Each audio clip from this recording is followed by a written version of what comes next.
Yo, guys, what is up? Welcome back to Penalties Podcast. This is a season 2 of Penalties Podcast. So, we have new announcements on the way, we have new discussions on the way, and well, a lot more to talk about. But, anyways, this is your Penalties Podcast. I am Dia, I'm Manav. I'm Mustafa. And I'm Ahmed. and this is a Penalties Podcast.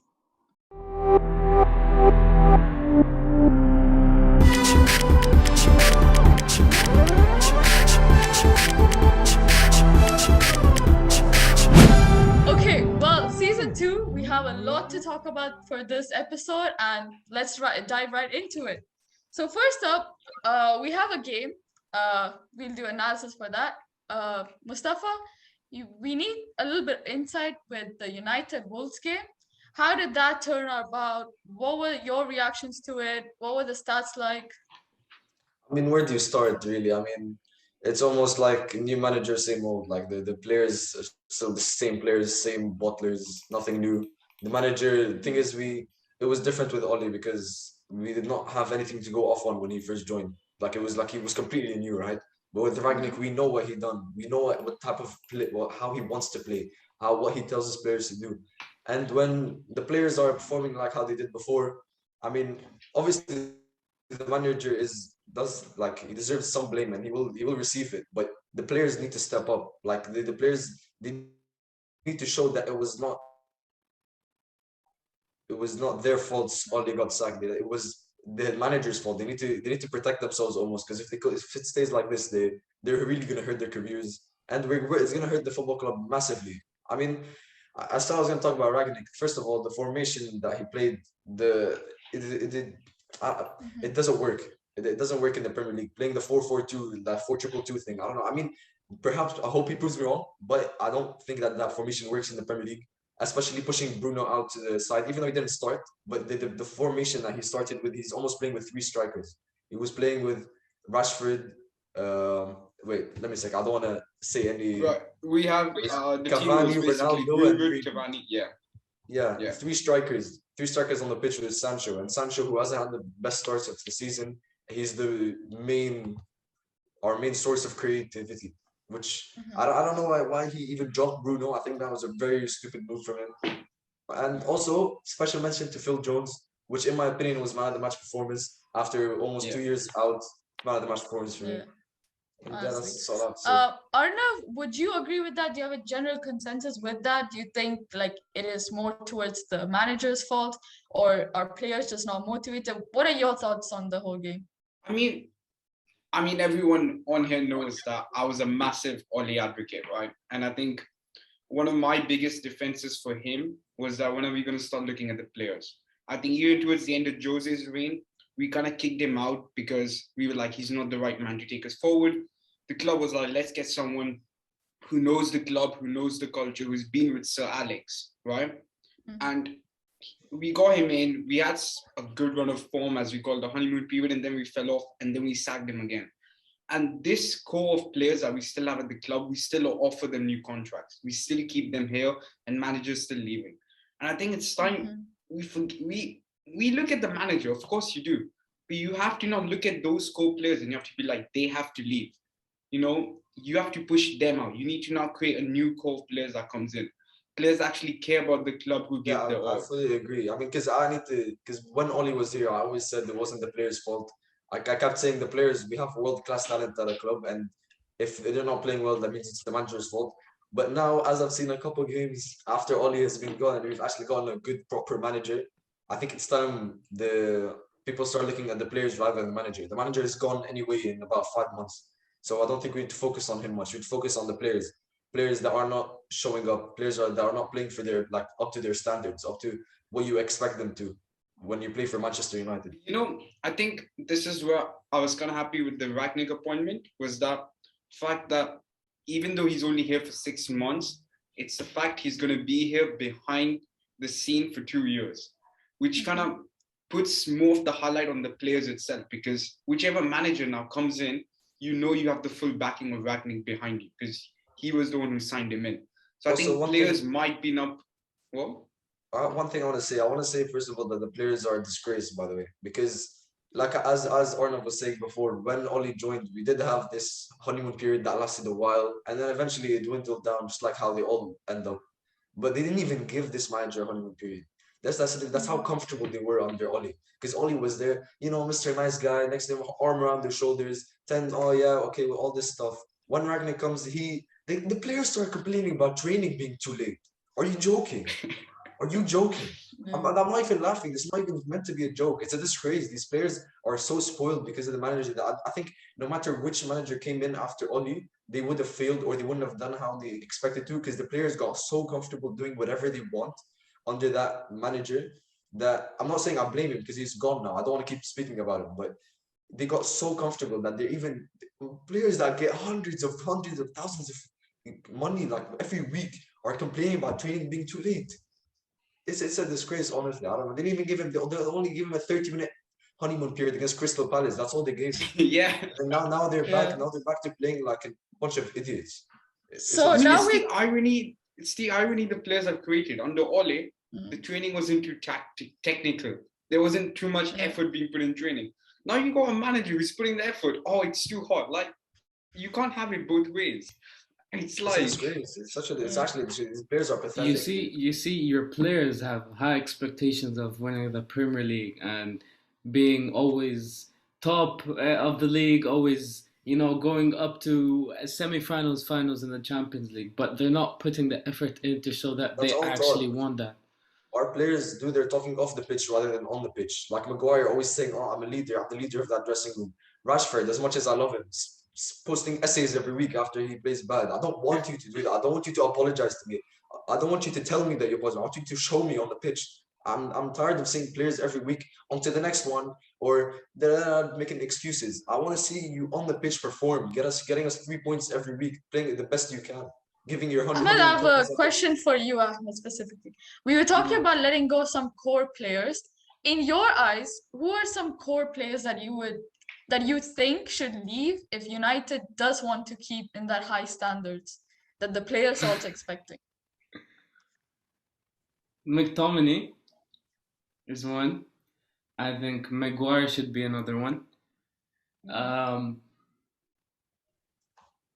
Phil, there's a small chance of Phil. Like, yeah, he's good when you need him, but it's like a 10% chance of him being good. You know? What are you talking about? As in Phil Jones? Yeah.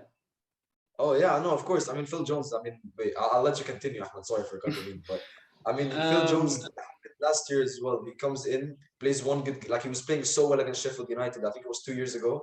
Then got bodied by Mousse and almost cost us the game, and we had to draw that game. So I'm not jumping on this Phil Jones hype. Continue, Ahmed. Like, I feel bad for Sancho. Sancho didn't have this amazing startup with Man United. I feel like he still has a chance to show how he actually wants to play. Same with Varane. A few games wasn't the best for him. He's a good player. He shows 100% most of the time. But in like the man just like he's still staying in this club. I feel like he has such a good performance rate with the team, but it could have been better every time. Of course, Sancho, but he doesn't have that player behind him. Doesn't have someone who's consistently behind him. They keep switching from left to right, so it's always like a new position and a new, like the three players around you, the striker, midfielder, defender. It always keeps changing around him, so you can't really adapt to one system. And to be honest, the formation you guys played with against Wolves was the first time I see such a wide expansion of the team. They're always stuck together, they're close together. This time it's just wide. But it's weird because even when we did that, we did not create. I can't remember off the top of my head one clear-cut chance from either Cavani or Ronaldo. We do not create chances. That was also one of my issues under Ole.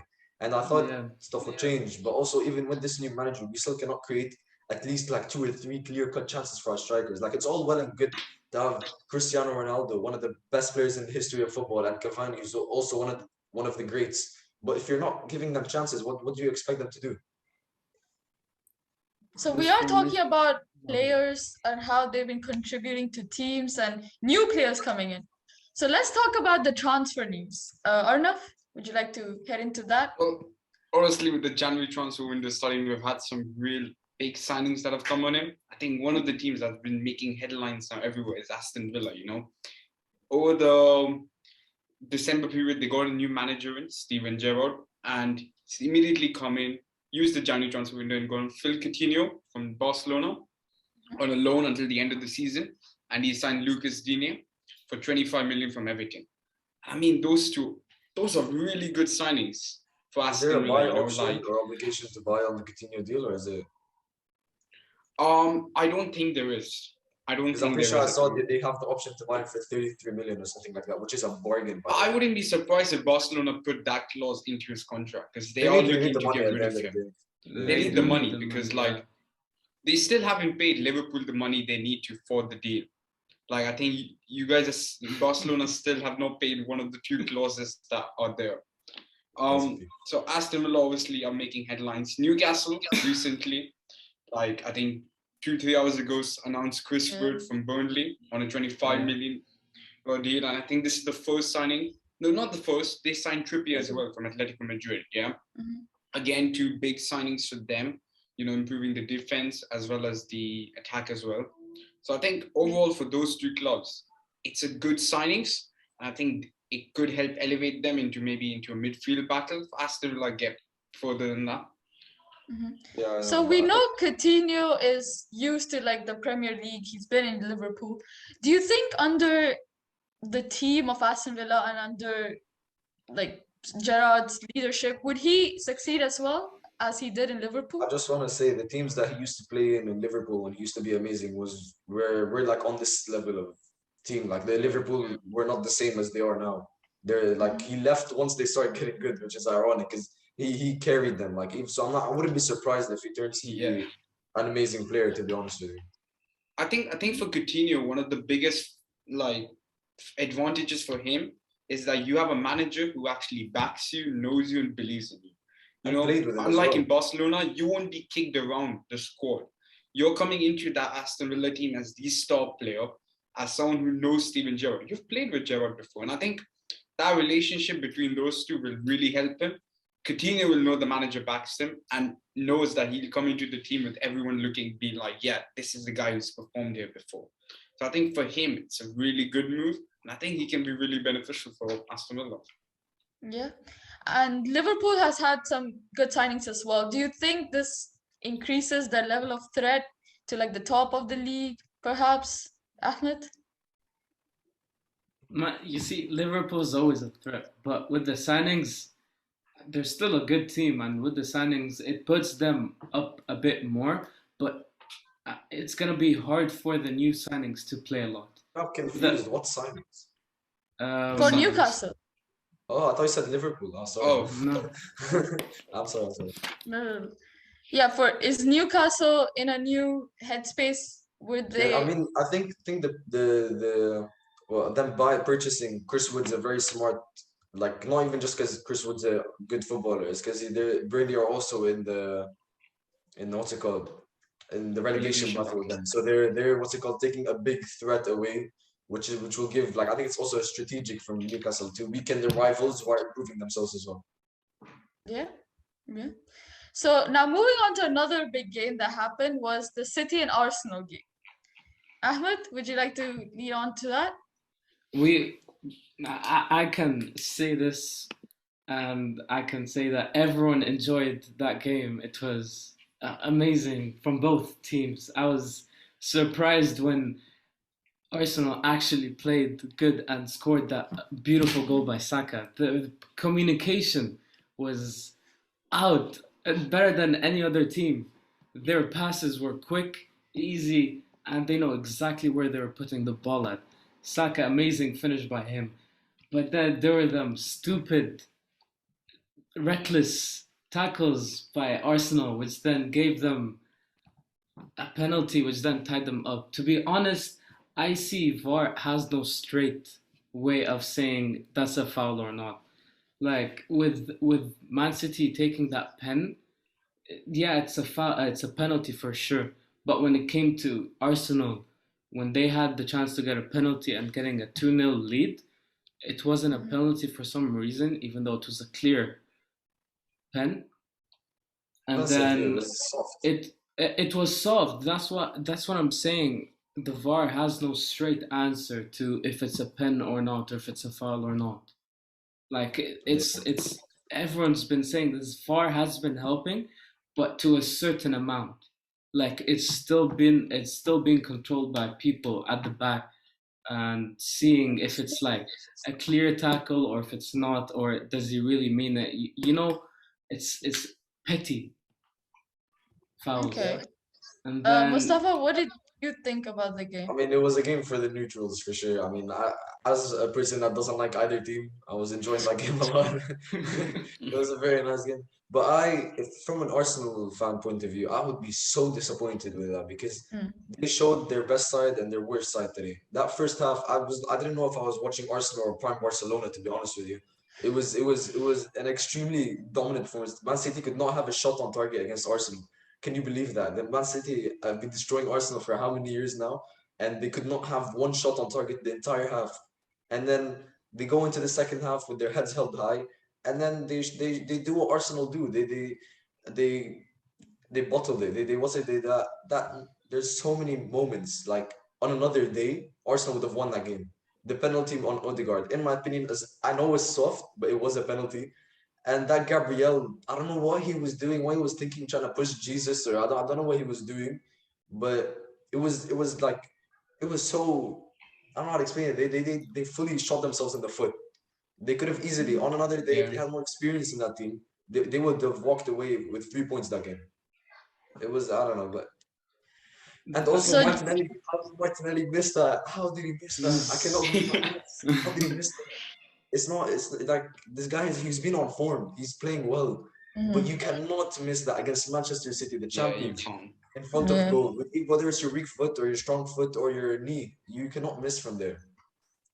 So a few mistakes really showed how it really went from like the glory game perhaps for Arsenal to just bottling it for one All in game 2 minutes as against. well. They were from 1-0 Yeah. up, went to 1-0 down with a red card. No, 2-1, sorry, with a red card within yeah, 2 minutes, I and they don't. missed it. Yeah. I wasn't surprised when Gabriel took that second yellow and got sent off, but at the same time, he was running straight at him. Gabriel just put it over his head. I would, I would, don't know what I would have done, to be honest. He should have stopped, at least come close to him and then stop, but he didn't stop. He just ran into him. I don't know But what at he the was same thinking, time, to be honest. you can see Gabriel turning and running at the same direction, both opposite. So I see why he would take the yellow card. It's Also, like a the first 50-50 or like a Yeah, the way he got the 70% for first Gabriel. yellow card as well. He got the first Yeah. yellow card by stopping on the penalty spot when Mahrez came Yeah. to take the penalty. Yeah, that So was like that, dumb. That was so he dumb. he he fully like there was no need for that red card. Like that red card was all self-made. Like Mhm. obviously all red cards are self-made, but they're so avoidable to a point where like why did you do it? It was so like the decision making. Maybe it comes with experience, but it wasn't like Gabriel was not on it yesterday on that day. Yeah. Okay, well, we've talked about the two games. Now let's look at the games ahead of us. What predictions do we have for that? And well, what do we think? So Arnav, start off, which is the first game. Well, obviously, the first game we're going to be looking at is the North London Derby, Spurs versus Arsenal, happening at Spurs' ground. I mean, me personally, I think Spurs are going to win this. I know Arsenal have a couple of injuries. I think Smith Rowe is out, Odegaard's out, and Tomiyasu's out. And I think Spurs will come back. Conte will want them to come back after the Chelsea loss they've had, the semi-finals one. I think it might be a 2-0 Spurs win. Yeah. Ahmed, what do you think? No, I see it's an easy one for Tottenham with Arsenal players being missing and one player from their starting team is out playing in the CAF. I think it's an easy win for Tottenham with like a 3-0 win. 3-0. I Okay. I fully disagree with both of you. I think Arsenal have like I don't know why you guys are overlooking Arsenal like they aren't We a good team. haven't, Like but yeah, they you have a could. couple of injuries, but Tottenham don't have Son. Son is injured. That is basically he has been their best player this season. and you're completely overlooking Arsenal. So just because of that, I'm gonna go 2-1 Arsenal win. I actually think the injuries are gonna count into this, and it's going to be a draw. I'm thinking 1-1. That's right. 1-1. Yeah. Next game, another big one. United versus Aston Villa, happening at Aston Villa Stadium. I'm gonna start us off. It's a really tough game, you know. Steven Gerrard, obviously we played them. Coutinho again against United, but we beat them once. I think we can do it against. But you This know how time with Ronaldo Coutinho in the is team. with Man United. You know how he goes off against Man United. And We have you know, the thing that Ronaldo. goes off against Coutinho is no Coutinho one. as well. Yeah, I'm saying true, 3-1 true. United. I'm saying 3-1 3-1 United. Oh, you're going Okay. way too far. All right. Ahmed? I think it would be a draw, 1-1. Coutinho mean, scoring, to by be the honest, way. I don't know. I mean, they almost beat us, or should have really beat us in the FA Cup without Coutinho and Dini added to the side. But then again, we didn't have Ronaldo. But I don't know. I'm extremely worried, especially with how they played them, how we played against them, and how they played against us. So Mhm. just for the, I don't know what to say. I'll He's go scared. 1-1. Like I don't think we're gonna win, to be honest. I'm keeping my hopes high. I'm going 2-1. Ronaldo will have a great game, I think. You're So- mad thinking Man United Let's hope can so. score 2 goals. Um, You're going. Next Ahmed, you game? predicted 5-0 to beat, yeah? So don't talk about risks. Anyway. Hey, next yo, game. I was right. Next game, Manchester City versus Chelsea, happening at the Etihad Stadium. I'm gonna start us off. I think it's a tough one. I'm gonna say City are gonna win this 2-1. 2-1. Wait, what? Okay. City against 2? Chelsea. Chelsea. Chelsea. Against Chelsea, and you think City is gonna win? You think You think Chelsea's gonna win? No.